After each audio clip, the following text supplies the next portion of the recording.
Eterno Deus e Pai, nós o bendigamos, nós o exaltamos, porque o Senhor é maravilhoso. O Senhor é extraordinário. O Senhor é muito mais do que nós podemos expressar. Pai, a nossa gratidão nesta manhã. Pai, a nossa gratidão do mais profundo coração, Pai. Obrigado por ter dado o seu bendito Filho por nós. A razão de estarmos aqui congregados, Pai. Como membros dos outros, como uma família em Cristo Jesus. Obrigado, Senhor, pela glória que nos espera. Obrigado, Deus, pelo teu Espírito. Graça e paz, queridos irmãos. Alguns estão com frio já. Inverno já entrou mesmo bem. Bom, vamos abrir Mateus capítulo 28. E vamos ficar com o versículo 19 e 20. Mateus 28, versículo 19 e 20.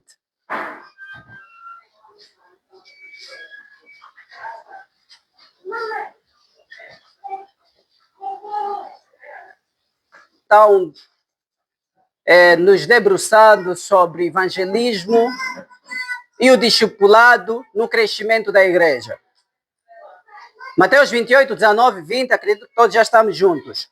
Portanto, ide, ensinai a todas as nações, batizando-as em nome do Pai, do Filho e do Espírito Santo, ensinando-as a observar, a guardar todas as coisas que eu vos tenho mandado.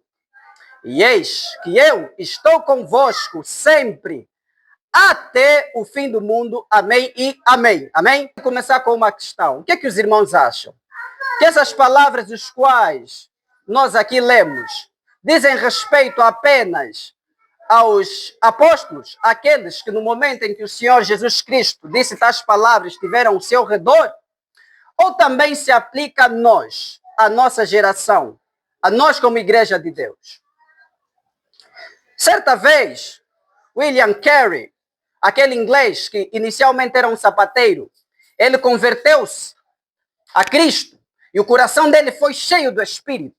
William Carey tinha um grande amor pelas almas, um grande amor pelo reino de Deus. E que ele, confrontado com essas palavras, em 1800, na reunião dos pastores, ele fez essa mesma questão. E para sua surpresa, um pastor disse: Carey, sente-se. Você é um fanático. O que achas? Se Deus quiser alcançar o pagão, ele poderá fazer sem mim, sem ti. E este foi um marco na vida do William. Apesar daquela palavra, apesar daquele embate que ele recebeu, ele não se deteve. Pelo contrário, nós hoje o conhecemos como pai das missões modernas. Porque ele percebeu e ele entendeu que não se limitavam apenas aos apóstolos, mas que a todos nós como igreja de Deus, porque a própria promessa já faz jus a essa expressão: estou convosco todos os dias até a consumação dos séculos, até o fim do mundo. Não somente em extensão territorial, até o final de todas as eras. Bom, meus queridos irmãos, é nossa responsabilidade pregar a palavra de Deus. Mas mais do que pregar a palavra de Deus, é nossa responsabilidade que o reino de Deus cresça, não somente em número, mas também em qualidade. Há alguns que o fato de muitos crescerem em número, mas terem pouca qualidade espiritual, acabam postergando, acabam ignorando o crescimento da igreja numericamente. Mas ambas devem caminhar juntas. Irmãos, quando nós caímos em Adão, o que é que nós efetivamente perdemos? O que nós perdemos em essência foi a vida de Deus. Foi a graça de Deus na alma do homem. E esta é a promessa que ele nos fez, a vida eterna. Há alguns que pensam que vida eterna é só uma vida sem limite de dias. Irmãos, os que estão no inferno também não têm limite de dias. Então, a vida eterna, muito mais do que números ilimitados de dias, é uma vida profunda em Deus. É uma profusão da alma de Deus em nós. Henry Scougal dizia que cristianismo é isso: a vida de Deus na alma do homem. E o que nós perdemos em Adão é exatamente isso. A vida de Deus em nossa alma. O Espírito de Deus habitando em nós. Uma vida de qualidade. Os gregos faziam a diferença de vida usando duas palavras. Bio e zoe. Bio é a vida existencial. Nele nos movemos, existimos e respiramos. Vida existencial. E neste sentido, nós não somos diferentes dos animais. Que assim como os animais morrem, nós também morremos. É apenas uma vida existencial. Mas a outra palavra, diferente de bios, é a vida de qualidade, é a vida de Deus em nossa alma. Nós perdemos isso. E o advento de Cristo é exatamente para repor em nós essa vida que nós perdemos. Para além de nós sermos resgatados das trevas para a luz, para além de nós sermos libertados da nossa natureza decaída, o grande objetivo é com que essa imagem de Cristo, essa vida de Deus seja colocada em nós. Refere a Deus, tudo quanto se refere às coisas de Deus serão alheias à nossa vida. Bom, e se todos nós somos membros uns dos outros, estamos a dizer, todos nós que temos vida, assim do mesmo jeito que o sangue corre em nosso interior e todas as partes do nosso ser, todos os sistemas do nosso ser, eles estão em relação aos outros devido ao sangue. Assim também nós somos membros dos outros devido a essa vida de Deus que corre em nós. E se essa vida corre em nós, nós temos a vida de Deus e somos igreja de Deus, somos o povo de Deus, somos membros uns dos outros. Mas Deus quer que essa igreja, que esse povo de Deus, cada vez mais cresça. Vamos aqui trazer um exemplo, irmãos. Nós estamos aqui de pé. Imaginemos que por alguma razão nós somos soterrados aqui. O lugar onde nós estamos, por qualquer evento, de repente nós caímos para baixo. E aí todos nós estamos perdidos, estamos imersos, estamos lá, soterrados. E aí vem uma pessoa que começa a puxar a cada um de nós. Imagine se o meu irmão, a minha irmã, quando for socorrido, mas o irmão continuar nisso, enquanto há pessoas morrendo, o que é que nós diríamos? Este irmão foi salvo, foi tirado do perigo, mas quantos estão no perigo? E é assim que muita gente faz. Nós estamos na igreja, é maravilhoso nós louvarmos a Deus, é maravilhoso nós agradecermos a Deus pela salvação. Mas se a nossa salvação limitar-se apenas em nós, e nós esquecemos aqueles que como nós estiveram ou estão na mesma condição que nós estivemos, o que é que nós poderíamos dizer de nós? E essa não é apenas uma realidade individual, mas também uma realidade da igreja. Há muitas igrejas que, na verdade, elas constroem outras igrejas com os escombros das igrejas dos outros. E nós vamos falar um bocadinho sobre isso.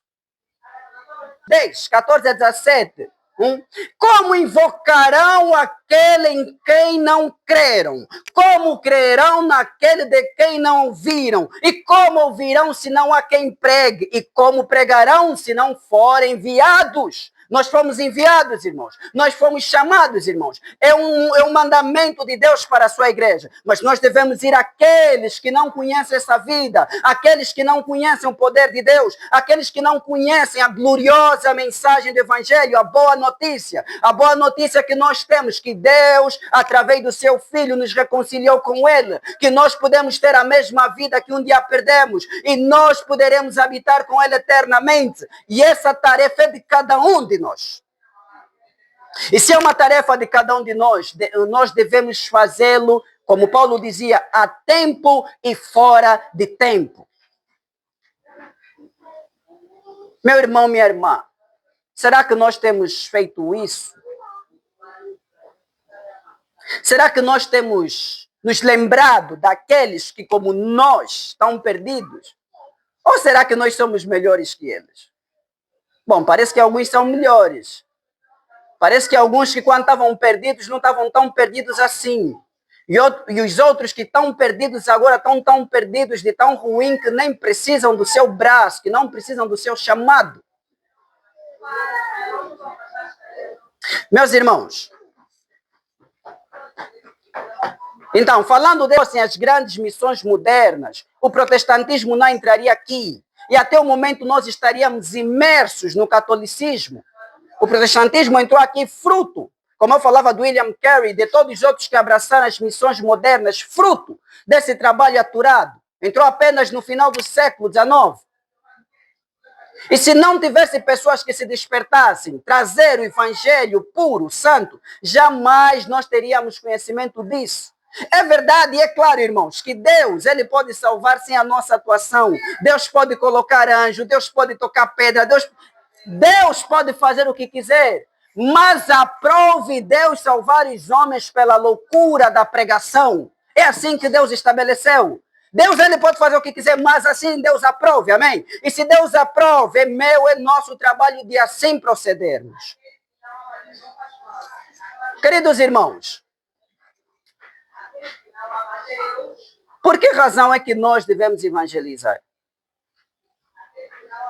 Vamos ainda fazer aqui uma incursão. Será que nós estamos satisfeitos com as nossas comunidades? Nós olhamos hoje, há comunidades que têm 5, 10 anos, 15 anos, outras 20. Meu Deus do céu. Será que é importante? E devem ser importantes. Será que justifica? Por que que nós temos que evangelizar? Primeiro é o mandamento do Senhor. O Senhor ordenou, é nossa responsabilidade assim agirmos. Segundo, o Senhor Jesus foi o grande exemplo disso.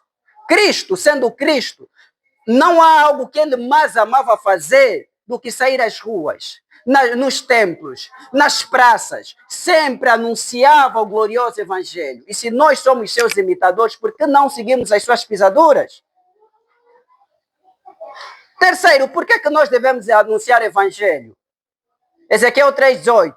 Se eu disser ao ímpio, certamente morrerás, mas tu não dizeres. Esse ímpio vai morrer em seus pecados, mas o seu sangue demandarei das suas mãos. Há igrejas cheias de sangue dos seus compatriotas. Há pessoas particularmente cheias de sangue dos seus semelhantes. Há uns que estão cheios do sangue dos seus colegas de trabalho. Há outros que estão cheios de sangue dos seus familiares, cheios de sangue da sua nação. E como é que Deus disse? Deus disse pela sua palavra. E nós ouvimos a sua palavra. Por que então é o destino eterno do que ele está esperando? E por que não convidamos as boas novas que estão à porta da sua alma?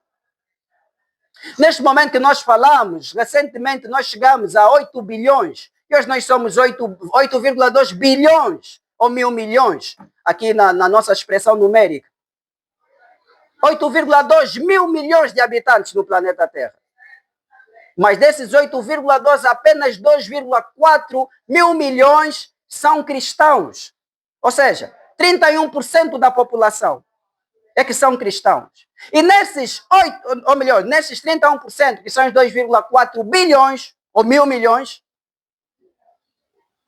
1,4 mil milhões são católicos.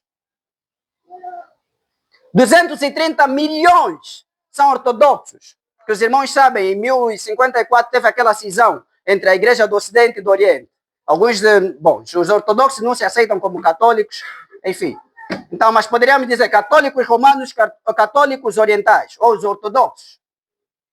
E 900 milhões são protestantes. E nós já sabemos, o catolicismo, as heresias, a doutrina contrária à fé. Mas só dos 900 milhões de protestantes, meu irmão, quantas testemunhas de Jeová? Quantos mormons? Quantos da mensagem do último tempo? Quantas da seita teosófica? Quantos? E até entre aqueles que estão na boa doutrina, quantos hipócritas? Então, se for analisar, irmão, dos tantos bilhões, quantos na verdade somos? Isso, meus irmãos. E nós ficamos muito pacíficos. Nós ficamos muito tranquilos na nossa vida. E há almas morrendo. Há almas se desviando. Parece que nós estamos confortáveis com o nosso número. Muitas vezes a igreja parece mais um clube social do que realmente o povo de Deus. Parece que nós entramos num lugar e estamos confortáveis como nós somos. Ou seja, basta nós estamos tranquilos. Olhamos, passam meses, passam anos. Quantos irmãos trazem a cada dia almas à igreja que vão se salvar? Quantas pessoas podemos dizer, não, este aqui foi salvo pela pregação do irmão X da irmã X? E uma das coisas que eu acho muito estranho há um tempo é que há igrejas que dificilmente você vai ver. Aquele irmão ali era um grande bêbado. O evangelho lhe alcançou. Está aqui um exemplo. Um exemplo do poder de Deus. Está aqui, era bêbado, um beberrão. Está aqui, Deus o alcançou. Aquele era uma prostituta. Um exemplo do poder de Deus. Está aqui, Deus o alcançou. Aquele que era bruxo. Era um grande bruxo. Deus o alcançou. Aquele político era um corrupto. Está aqui, debaixo dos pés de Cristo. O que acontece muitas vezes, parece que nós andamos a pescar no aquário. Há um oceano muito grande, cheio de peixes, dos quais nós poderíamos lançar as redes, mas nós gostamos de ir àqueles que já lançaram a rede. No seu aquário vamos, não, esse irmão não precisa de evangelho, é apenas uma doutrina daqui. Agora é só lhe tocar nesse ponto. Enquanto a maioria dos perdidos estão lá, nós amamos muito doutrina. A doutrina é essencial da vida cristã. Mas muitas vezes nós fazemos isso esquecendo ou descurando o trabalho árduo. Somos preguiçosos, não gostamos de apanhar sol, somos preguiçosos, não gostamos de tirar do nosso tempo para alcançar o evangelho, somos temerosos, tememos partilhar o evangelho com os nossos colegas do trabalho, da escola, nossos vizinhos. Por isso não é de admirar muitas vezes que as nossas igrejas estão como estão e são como são, porque não anunciamos o evangelho de Cristo. Em ter maior número, nós queremos ganhar almas. As almas devem nos fazer não dormir, irmãos. Almas não salvas devem fazer interromper a nossa felicidade na vida. O fato de não termos, nós aqui bem tranquilo, mas aqui no nosso bairro atrás tem meninos miliantes, marginais que matam, roubam, estupram. Tem bruxos, isso poderia nos tirar o sono. Mas isso não nos incomoda. E parece que aqueles que não se incomodam com isso são aqueles que o evangelho nunca os incomodou. Então, meus irmãos, continua sendo a tarefa principal da igreja, ganhar almas. E nós devemos colocar ao nosso dispor e com toda a nossa força, fazer todo o engenho para ganhar almas. Não podemos ficar como igreja de Deus, parados, vendo o Sião ao nosso redor se desmoronando. Não podemos, como igreja de Deus, ficar parados, vendo as pessoas ao nosso redor sendo levados ao abismo, a uma velocidade terrível. E Cristo ensinou um método maravilhoso. Enviava 2 em 2. O evangelismo não é uma tarefa, e acho que aqui um ponto importante é que alguns dizem, não, isso é trabalho dos evangelistas. Meus irmãos, esse trabalho de todos nós. Nós aceitamos o sacerdócio universal. Parece que nós gostamos de aceitar algumas coisas que nós gostamos de fato, mas deixamos de lado outras. Esse é um trabalho árduo. É claro que há pessoas que Deus chamou exclusivamente para isso, ou seja, tem uma graça especial da parte de Deus. Não obstante todos nós temos uma responsabilidade. Poderemos talvez não nos mover na mesma intensidade, na mesma força, na mesma energia que os tais, mas todos temos uma responsabilidade nisso, irmãos. Todos nós, no nosso trabalho, nossos familiares, há pessoas e pessoas caminhando para a perdição. E se eles forem ganhos, a igreja de Cristo cresce. Se eles forem alcançados, o povo de Cristo cresce. Não podemos, de fato, confundir evangelismo com proselitismo, aquilo que Cristo censurou os fariseus. Há pessoas que saem às ruas com o objetivo de alcançar almas, para o fazerem 2 vezes mais merecedor do inferno do que eles próprios. Cuidado, irmãos, com as nossas más intenções. E também cuidado com a mensagem que nós oferecemos. E hoje nós olhamos, e aqui falando em número, há igrejas que a cada ano crescem em número, mas meu Deus dos céus. Mas crescem em número para levar pessoas mais rápidas ao inferno do que outra coisa. Pessoas que são zelosas em ganhar almas, mas no fundo não são almas que eles estão ganhando. Eles estão capturando as almas dos homens para o inferno. Porque um falso evangelho não salva ninguém. Um evangelho diluído não salva ninguém. Uma meia-verdade não salva ninguém. Se o objetivo não é trazer a pessoa a ter aquela comunhão salvífica com Cristo, isso não salvará ninguém. Isso não tem salvo ninguém. Mas, meus irmãos queridos, e nós que pela graça de Deus temos entendimento, temos a graça de perceber as coisas de Deus, devemos sair ao arraial. Mais do que nunca. Uma das coisas que deveria nos deixar até certo ponto tristes é o fato de nós termos uma melhor teologia, um melhor conhecimento, mas sermos os mais mornos que existem. Quanto mais crescermos no conhecimento, mais deve abundar o nosso zelo. Quanto mais nós crescermos na graça, o conhecimento e a graça devem caminhar juntas. Não podemos simplesmente ficar estáticos com muito conhecimento. O conhecimento deve ter um objetivo. Primeiro, amar mais a Deus, amar mais ao próximo. E se amarmos a Deus e ao próximo, certamente nos importaremos com as suas almas. Do lado vem a ser esse sustento àqueles que entraram na porta, aqueles que estão na igreja. Não basta a gente evangelizar. Não basta a gente ganhar alguém para Cristo. Ganhar alguém para Cristo é como nascimento.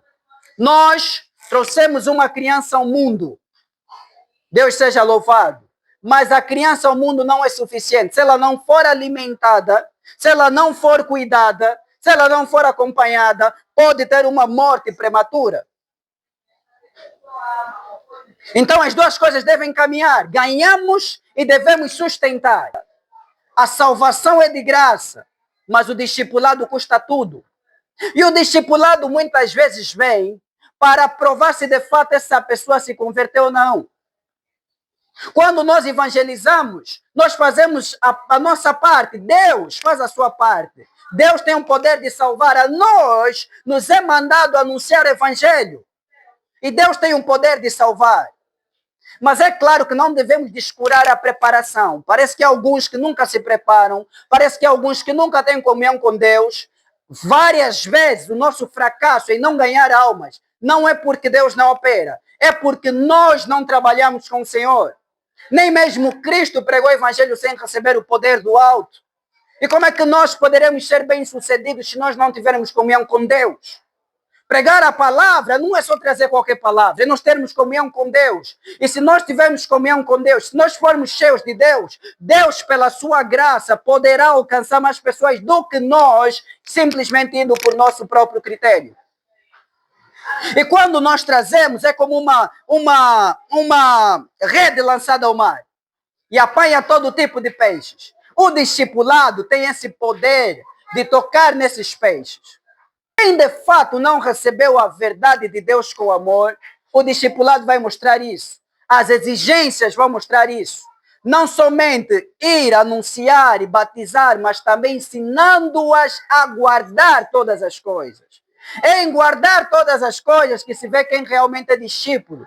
Por isso não é de estranhar quando muita gente depois sai da igreja, quando muita gente depois é afastado da igreja, porque o discipulado provou se efetivamente essa semente era de Deus ou não era de Deus. Quando as exigências vêm, quando o tentar também prova, nós que acompanhamos.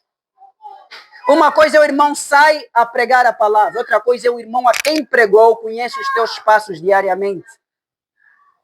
E alguns cristãos são como obra de arte. Quanto mais distante, mais fantásticas. Mas quanto mais perto, mais se vê melhor os defeitos. Quanto mais você se aproxima, mais você vai vendo os defeitos. E assim muitas vezes nós podemos simplesmente trazer os pecadores. Os pecadores não conhecem muito a nossa vida. Talvez aquele irmão, aquele familiar, aquele vizinho não conhece de perto a nossa vida, mas na congregação, no dia a dia, naquela comunhão mais próxima que a igreja tem, facilmente se conhece o nosso irmão, se conhece a nossa irmã. Aí é visto o nosso caráter. E assim muita gente de fato não se converte a Cristo também por causa do nosso testemunho. Alguns de nós são como aqueles sinaleiros na estrada, mostram o caminho, mas não vão pelo caminho, simplesmente estão ali para ser um guia. O caminho é ali, mas ele não vai para lá. Então, irmão, discipulado tem esse poder. o poder de tocar na semente. Se a semente é de Deus, ela vai ser amadurecida. Se não for de Deus, ela será arrancada. E Cristo dizia isso quando disse: quem sobre esta pedra, quem a pedra cair, quem a pedra lhe cair, será despedaçado. Ou melhor, quem cair sobre esta pedra será despedaçado. E quem sobre quem esta pedra lhe cair, será esmagado. Irmãos, é necessário quando estamos em Cristo, é melhor nós cairmos sobre Cristo, nós nos deixarmos ser tocados pela palavra, para que nós sejamos despedaçados. A nossa velha natureza ser tocada, ser despedaçada, de maneira que Deus, com os nossos pedaços, faça uma nova natureza, pelo poder de Cristo. Mas se nós o resistirmos, no final, Deus se lançará contra nós, e nós seremos despedaçados de maneira que não haverá quem nos livre.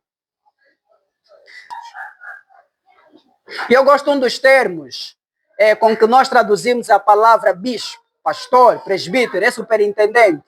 Muitas vezes nossos irmãos, ministros, eles trabalham mesmo como superintendente. O objetivo não é eles de tudo nos ensinarem, mas o que Deus sempre quis é que um discípulo gera outro discípulo. E os nossos irmãos ministros estão ali exatamente para acompanhar esse processo. Para acompanhar, cada um de nós pode cuidar o outro irmão, pode cuidar através do ensino, pode cuidar através do próprio cuidado em si, pode cuidar através da satisfação das necessidades. Isso é cuidado. Trazer uma pessoa para Cristo exige uma grande responsabilidade. Não basta só trazer, mas devemos cuidar. Mas também há vezes que nós podemos não trazer. O irmão Miguel trouxe, eu posso cuidar esse que o irmão Miguel trouxe. E nós devemos ter esse trabalho conjunto. E assim, meus irmãos, toda a igreja cresce quando ela é fervorosa, quando ela é ativa, quando ela é viva no evangelismo e no discipulado. O evangelismo e o discipulado devem andar juntos. Nós devemos casar essas duas coisas juntas. Primeiro, devemos começar em nossa comunidade local. Nós, em nossa igreja local, como é que tem sido a prática do evangelismo? Temos tirado dias os quais nós saímos às ruas. Temos o hábito de mandar 2 em 2 para pregar a palavra de Deus. Será que nós pensamos além da nossa realidade como comunidade? Será que nós pensamos e temos uma visão do reino? Irmãos, aqui em Angola também tem janela 1040. Luanda é fácil, temos igreja em todo lado. Afinal, aqui tem 8,8 milhões de habitantes, estão aqui. Mas grande parte, a parte sul da Angola, dos povos não alcançados, quem hoje pensa levar o evangelho lá? E aquelas pessoas vão morrer assim. Quem hoje pensa começar uma comunidade lá? Aquelas pessoas vão continuar assim. Talvez nós podemos pregar e depois de pregar, quem vai continuar a sustentar na fé aquelas almas? Será, meus irmãos, que nós temos uma visão do reino além das nossas igrejas locais? Será que nós temos uma visão do reino para ser alcançado em toda a sua dimensão? É hora, irmãos, de nós repensarmos nisso. Deus quer que a sua igreja cresça. A igreja universal e particularmente a nossa igreja local.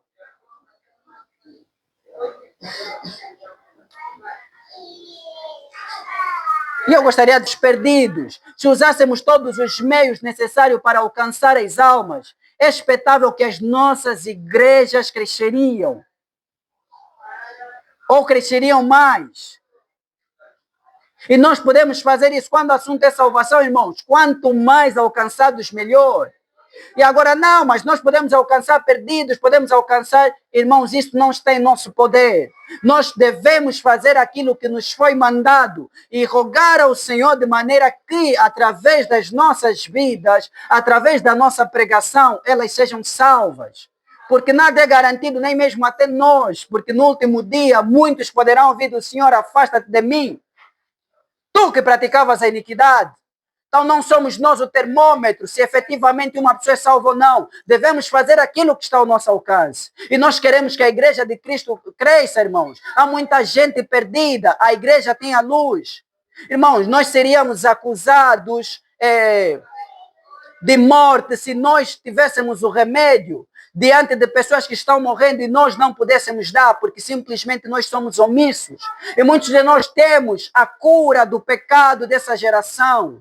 Nós temos o remédio para estancar a podridão das almas dessa nação, desse povo. O que é que falta? Vamos abrir as nossas bocas, vamos apregoar a palavra de Deus, vamos levantar voz de trombeta, vamos anunciar a Cristo. Irmãos, nem sempre o objetivo é a nossa congregação, o importante é o reino de Deus crescer, o importante é que o reino de Deus avance, e nós queremos muito que o evangelho de Cristo avance, meus irmãos. Nós não podemos estar calados, não podemos estar de alguma maneira satisfeitos quando a cada dia mais bares em Luanda aumentam, quando a cada dia, meus irmãos, igrejas cada vez mais diminuem. De um tempo para cá você vê, ao invés de aumentar o número, há mais pessoas saindo e consequentemente o futebol tem mais adeptos, as hospedarias têm mais adeptos, os bares têm mais adeptos, a corrupção tem mais adeptos. Isso deveria contristar o nosso coração. Não basta simplesmente nós nos alegrar em nossa salvação, exemplo que eu dei. Como é que seria o irmão se todos nós estamos sendo soterrados? O irmão está só simplesmente a agradecer quando tem pessoa que você pode puxá-lo, quando tem pessoa que você pode salvá-lo. Que tipo de pessoa é o irmão e a irmã se estivesse nessa condição? Mas não é essa condição espiritual que nós estamos. Podemos vir tranquilamente à igreja, cantar, agradecer a Deus, mas quantos estão morrendo ao nosso redor e nós não fazemos nada? Meus irmãos, é hora de pensarmos como o reino de Deus. É hora de pensarmos como o reino de Deus. Cada um de nós, irmãos, pode ter esse desafio em seu coração. Toda a história da igreja, aqueles irmãos que Deus, através dos quais fez grandes obras, foram aqueles que, olhando para a situação da igreja, não se conformaram. Eles não fecharam seu coração, eles lutaram com Deus em oração até que Deus os usou e trouxe ou um avivamento, ou uma grande obra poderosa. Tudo começa assim. Deve haver, irmãos, uma tristeza em nosso coração, deve haver uma consternação. Nós devemos ficar entristecidos com a situação das nossas igrejas. Não pode. Não pode, muitas denominações, e de fato muitos estão mal. Mas, meus irmãos, nós então que possivelmente ou aparentemente estamos bem, não fazemos melhor. Por quê? Se eles, supostamente usados pelo diabo, meus carnais, outras coisas, fazem crescer, nós que temos então a pureza do evangelho, por que que a cada dia nós não crescemos mais saudavelmente? E quando falamos em crescimento da igreja, irmãos, não só quantitativamente, também qualitativamente, será que a nós, passando os anos, hoje nós temos mais de Deus do que antes? Somos mais cheios do Espírito do que antes? Temos mais amor de Deus, mais amor para com o próximo do que antes? Será que as nossas igrejas, irmãos, cada vez mais nós como povo de Deus, será que temos esse zelo por aqueles que não têm nada? Antigamente, como é que funcionava? Os irmãos não somente cuidavam-se uns aos outros, mas criavam orfanatos, criavam hospitais, criavam até universidades, de maneira que as maiores universidades que nós temos hoje são de raiz cristã. Eles não somente ficavam ali, pensavam no crescimento do reino como um todo. Irmãos, será que nós também não podemos fazer diferente? Será que o nome de Cristo não pode, através de nós, crescer mais? Então, esse é o apelo. As nossas igrejas, irmãos, precisamos orar. Eu particularmente tenho ensinado algo. Quando o irmão ou a irmã reclama da vida da igreja, muitas vezes reclama do estado da igreja, eu questiono: o irmão ou a irmã já jejuou? O irmão ou a irmã, qual tem sido a sua vida de oração? Nós devemos entender que nós somos membros dos outros. Parte do estado da igreja é nosso estado. Não devemos ser apenas como pessoas que vêm ser alimentadas, devemos nos sentir como pessoas que também alimentam. Devemos nos sentir como pessoas que também estão para acrescentar, não apenas para subtrair. Nós devemos entender que através de nós, Deus nos pode usar, através de nós, a igreja pode ter dias melhores, pode ter mais do Espírito, pode ter um avivamento. Através de nós, mais almas podem vir. É necessário nós nos colocar nessa posição. Se eu estou aqui, Deus me colocou para um propósito. Eu vou permitir que durante o meu tempo aqui, em comunhão com os meus irmãos, eu seja o meu através do qual a vida do meu irmão à esquerda, à direita, vai ser melhor. Através do qual os meus irmãos, os ministros do Senhor, tenham mais prazer em me discipular, em me apaixentar. Dos que parece só tem um irmão que evangeliza. Todos que vêm através daquele irmão. É através daquele irmão. É através daquela irmã. É através daquela irmã. Não necessariamente o evangelista, mas é o irmão que melhor entende o evangelho. Então, meus irmãos, vamos pela graça de Deus. Vamos todos nós olhar para o nosso redor. Vamos olhar para a vida dos nossos irmãos, das nossas irmãs. Vamos olhar para o reino de Deus. E vamos colocar as mãos, a massa. Vamos todos, enquanto temos o fôlego, anunciar o evangelho de Cristo. Meu irmão, tens a oportunidade de oferecer uma Bíblia? Ofereça. Tens a oportunidade de passar o ensino? Passe. Você que tem mais experiência, como Paulo dizia, as mulheres idosas devem ensinar as mais novas a serem fiéis. Assim, os que têm mais tempo devem ensinar aqueles que não têm o caminho correto do Senhor. E Paulo dizia que e o que de mim tens ouvido, ensina-o a homens fiéis, para que também sejam idôneos, a fim de ensinar a outros. É necessário que aquela mensagem, o galardão que nós temos, que recebemos de Deus, a graça, nós partilhemos aos outros. Há um provérbio africano que diz: a água que não corre forma barro. Irmãos, o que nós recebemos de Deus, se nós não deixarmos fluir, forma barro. A água deve ser um córrego, deve ser um canal, não deve parar só em nossa mão, ele deve circular, deve ajudar outras pessoas. Não limita o dom de Deus, não limita a graça de Deus só em ti. Faça fluir o que de Deus recebeu, meu irmão. Faça fluir o que de Deus recebeu, minha irmã. Seja através de você um canal para que o reino de Deus avance, seja através de você para que o reino de Cristo avance, para que a igreja de Cristo avance. E como congregação, meus irmãos, se esse ano começar a pensar em missões, é hora também de pensar em evangelismo, ali onde nós não podemos ir. Como se tem dito, missões se fazem pelos que vão, pelos que dão, pelos que oram. Se não puderes ir, meu irmão, dá, contribua para que outros vão. Se não puderes também fazer isso, ore para que Deus levante ceifeiros para a sua seara. Amém? Então é importante cada um de nós estar engajado nessa obra. Nós queremos que a igreja não somente cresça, mas também cresça saudavelmente. Oh, meus irmãos, eu quando ouço sobre as histórias de avivamento, eu penso, Deus, será que nós não podemos ter um assim em Angola? Eu não falo avivamentos isolados, estou a falar avivamento como Deus operou na história, meus irmãos. Quando as pessoas iam para casa e não viam tempo de estar para a congregação, iam trabalhar e não viam tempo de estar para a congregação.